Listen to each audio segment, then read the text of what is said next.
Hello. Tuna hian. When he niang zai kha ni som pasari anya March. I mahumi dora. Zo kan ei do ni mahumi home khan zo lo siam de thu mo. Chu bang chanin catering kon lo ne ya. Chanin hey a zo kha Mizo Chaw an ne ya kan ei do ni. Tuna han anom na lai hi kan gilang yan lo eng phet ta Mizo Chaw ei tura ome ai ti ni chal tlang chuk tha khan chal tlang atanga bong kon pan thak na khan mo join he Higher and Technical Education Office le kita kyan inge kha zo han ko kha om ta ni im chulu tu bang karing chuan Moist to kondangin eh kita ni ha kala non boxi so kan han lut thawang eh cake mai po ni lawin so kan nei tela catering to rin order the ko ka chuanin an cho hi atui nge tui law kan law isin don ni sa ni na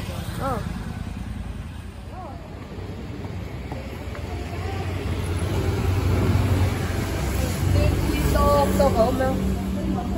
chuanin hay cheesecake thì lấy hoa mấy thế nôm ta thì birthday in lom to na in the order lâu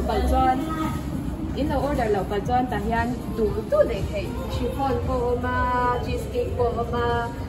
signature cake ko ma red velvet thế mà black forest thế in đủ to in thành rồi rồi hey hết đi donuts thế mà xiang phải thế rồi thành ban cake tuy tục cầm mấy rồi rồi đấy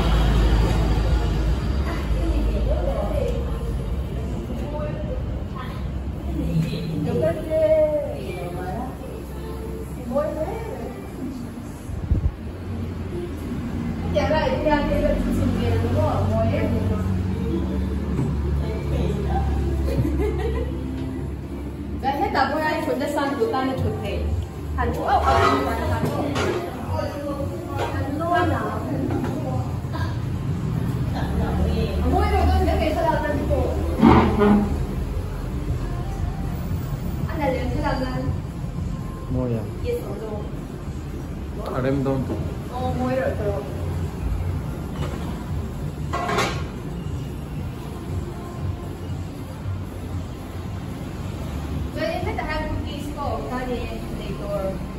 Dujon na ma po order kay cookies kan dujon sang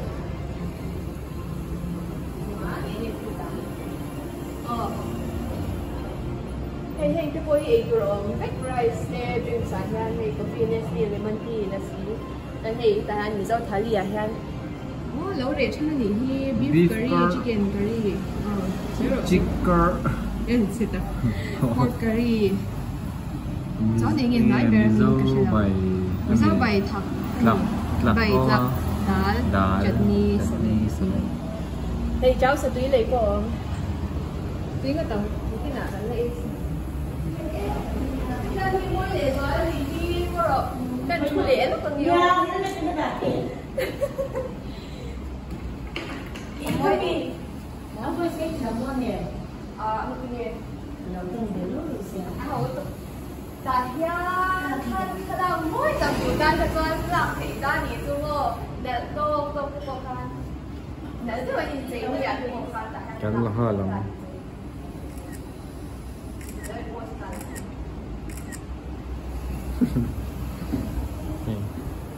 có ở đây nên đã khá là mỗi tập một ta nhỉ chú đó thế mà hiện buổi tan xuống cái tuổi lên vào private tiêu hết buổi tan hai nó chuẩn bị về bốc ta nhỉ chú vậy nó nó đem qua em đem ta nhỉ à chẳng chú hề hay bị tổng về nó dục ta nhỉ in xung ra với đồ hàng tệ hay đồ hàng ta cho nên đồ là rất hết cả mọi người picnic table làm gì là mọi người nói tôi thì chẳng nhân giống rất là bản rồi đó thì hết chẳng là jar được của hiền rồi tới ngày mỗi cái tục tại hàng của sự nào đó thì là toán tôi sẽ thu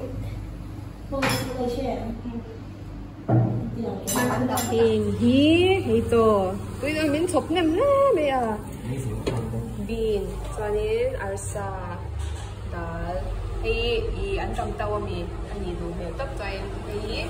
một sa cho nên là cha bị chân đi phong là cái nhá chẳng có để cái bài gì tùy mẹ tục cái đấy trăm hoa rồi mi anh em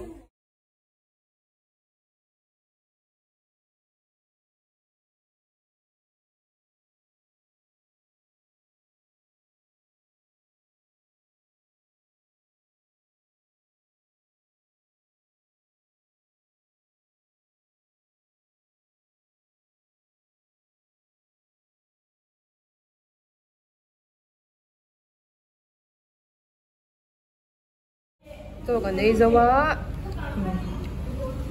cheesecake về coffee ini lệ ta ni anh tôi không mẹ cần qua bên bông bông à thì em làm em về chuyển đồn nhà đúng là nào cần cái dar sống cái này không à